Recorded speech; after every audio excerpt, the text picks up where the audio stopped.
Hello and welcome to Planet 40k. Today we're going to be discussing the Deathmarks and how they interact with the new Necron Codex.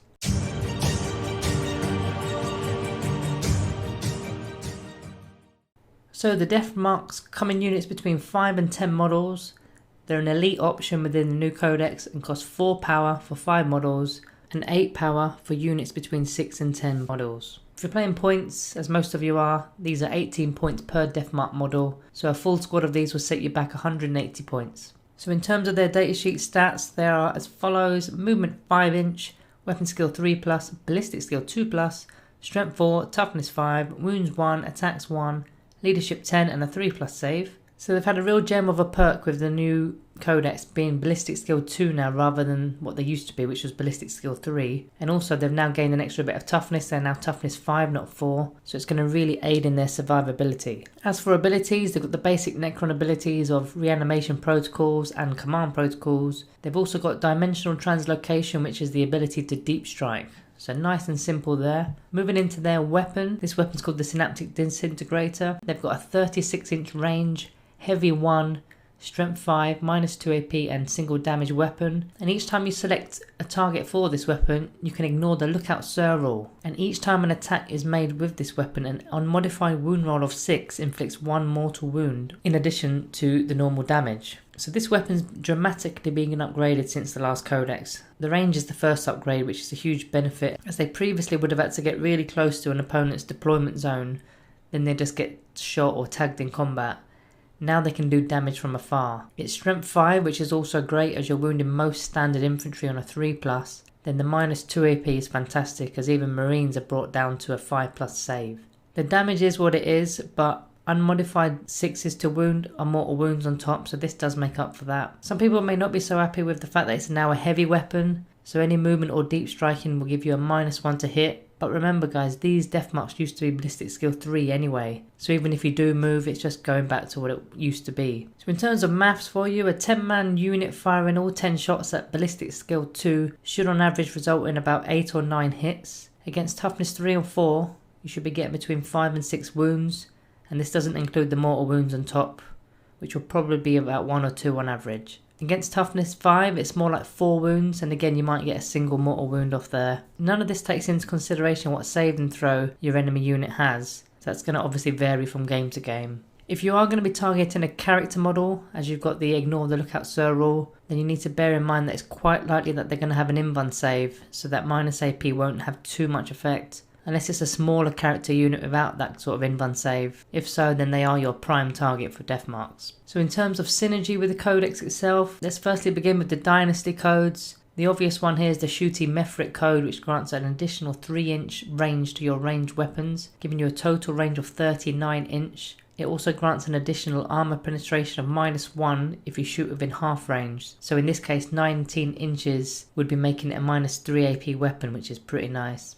This Dynasty also has a stratagem called Talent for Annihilation, which costs 1 CP, and effectively any wound rolls of a 6 give a mortal wound. So obviously the Deathmarks already have this type of rule built in, but this would stack as it's a completely separate rule. So unmodified 6s to wound from Deathmarks while using this stratagem will dish out 2 mortal wounds each time, along with the additional damage from the weapon. Now I don't think this is ultra effective, as you've only got 10 shots, and as you saw a minute ago, you'll only be averaging 1 or 2 6s with those 10 shots. The second Dynasty option that works well for your Deathmarks is the Hilac code, which grants all units in the army objective secured, so your Deathmarks can be plonked on top of an objective and can use their 36 inch range to still pick off enemy units. This code also turns enemy -1 AP weapons to 0 AP weapons if your Deathmarks are wholly within your own deployment zone, and again you've got the range to do so. This code has a stratagem called Reclaim a Lost Empire. For 1 CP, you can fire your weapons while performing an action with a secondary objective. So this can be really handy to be raising banners and whatnot, as usually you need to forego any unit ability, psychic ability, shooting and combat to do so. Looking into the custom Dynasty codes, there's a few options to go off here.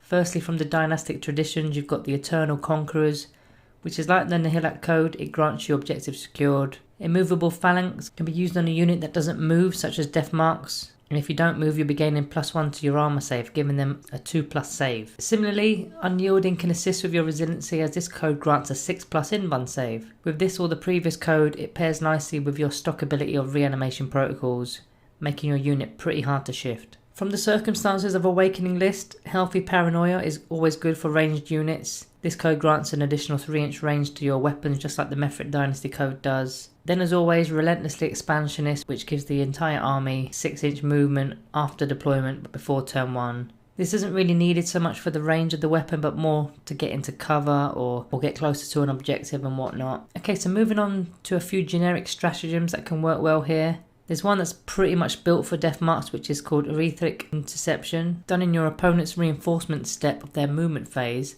when an enemy unit has been set up on the board either via Deep Strike or Strategic Reserves, or any other type of method where they didn't start on the board, then any unit with the Hyperspace Hunters keyword can also jump out from Deep Strike if it wasn't on the table. Then at the end of the phase, that unit can then fire its weapons as if it was your shooting phase, but only targeting that enemy unit that had just arrived. This stratagem costs 1 TP and can be potentially game changing. I mean, firstly, the unit that your opponent brought into play could be blocking off your Deep Strike, so you've got a chance to clear them before your own movement phase. Secondly, the unit coming on could be an Alpha Strike unit that's really about to put hurt on your army, so again, clearing them off before they have a chance to hurt you could be really vital. Thirdly, it could be a character that's about to buff certain units before they give you a bit of a beatdown in their turn 2. And finally, if you do drop your Deathmarks from Deep Strike on your opponent's turn, you could be potentially blocking room for where they want to bring other Deep Strike units in as well. Whatever unit your opponent is bringing in, it will have some sort of value to their strategy as they've specifically left it off the board to Deep Strike in. They may have even spent command points for this privilege. Now of course a good opponent will know if you've got Deathmarks and they'll be aware of the stratagem. This could alter their tactic completely, or they could simply drop down like say a drop pod just to protect the units inside. But you don't have to use the stratagem, it's just in your pocket for when the situation arises. Solar Pulse is another stratagem in the book that costs a single command point. Pop this on your Deathmarks and your opponent doesn't get any benefits of cover for the phase. So nice and simple.